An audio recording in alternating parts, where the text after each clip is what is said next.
Marami sa atin ang nangangarap magtrabaho sa ibang bansa. Nangangarap upang makaahon sa hirap.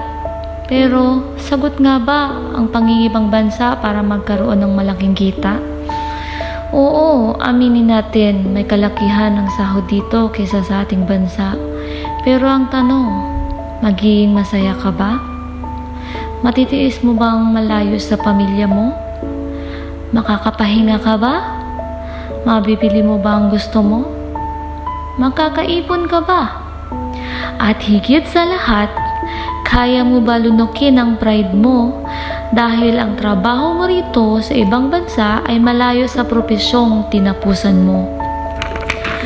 Na sana kung nasa Pinas ka ay maaaring ma'am, sir, madam, ubos pa ang itawag sa'yo.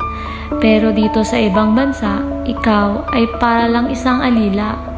Maglilinis ka ng dumi nila, magliligpit ka ng pinagkainan nila, at wala kang magawa kundi sumunod na lang sa lahat ng utos nila. Pero hindi ko naman sinasabing lahat ng OFW ay nakakaranas ng tulad ng mga nabanggit ko. Mga halimbawa lamang ito ayon sa mga naranasan ko. Meron namang pinalad at yung iba nga mga boss pa dito. Kaya ikaw, kung gusto mo talaga, pag-isipan mo ng milyong beses. Dahil sa desisyong gagawin mo, hindi lang ikaw ang apektado. Hindi lang ikaw ang malulungkot at hindi lang ikaw ang magdudusa. Dapat kasama ang pamilya mo sa pangarap na gagawin mo. Mabigo ka man o magtagumpay, at least may umaalalay sa'yo.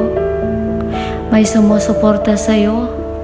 At may karamay ka na kahit malayo ka, alam mo sa sarili mo na hindi ka nag-iisa. At higit sa lahat, dapat may Diyos ka. Kasi kung wala siya, baka mapahamak ka. Kaya sa mga kapwa ko OFW dyan, saludo po ko sa inyo.